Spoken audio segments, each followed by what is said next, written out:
İzahlı test 103. hissə 5-ci sinif ingilis dili 6-cı sual choose a correct answer from we many flowers in our garden.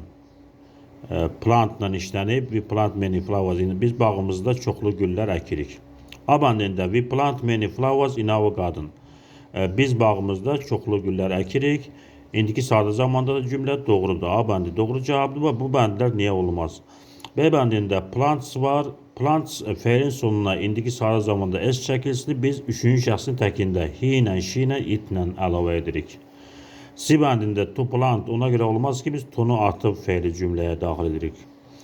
D bəndində is planting indiki davam edici zaman ona görə olmaz ki we ilə is işlənmir, we ilə a işlənir. D bəndi ona görə səhvdir. Doğru cavab A bəndidir. 7-ci sual. Complete the sentence. A bicycle, velosiped, has two wings. Velosidin iki kanadı var. A bəndi səhvdir. B bəndi a bicycle can fly.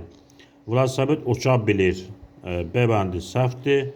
C bəndində a bicycle has two wheels. Velosipedin iki təkəri var. Bəli, C bəndi doğru cavabdır. D bəndində a bicycle can carry four people. Velosiped 4 nəfəri daşıya bilir. D bəndi səhvdir. Doğru cavab C bəndidir. 8-ci sual. Which nouns are uncountable? Hansı isimlər sayıla bilməyəndir?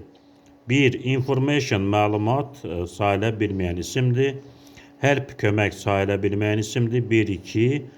Ticket, bilet mənasını verir. Bu sayıla bilən isimdir. Bu doğru deyil. Liquid, maye mənasını verir. Sayıla bilməyən isimdir. Kona, künc mənasını verir. Sayıla bilən isimdir. Wing, qanad, qanadlar sayıla bilən isimdir. Burada 1, 2 və 4 sayıla bilməyən isimdir. Doğru cavablardır. 9-cu sual. Match the parts of the sentence. Cümlələrin tərəflərini birləşdirin. Many people, çoxlu insanlar. Like hiking, çoxlu insanlar piyada gəzintini xoşlayır. Və bir də A bəndi olacaq. 2. A plane has two wings.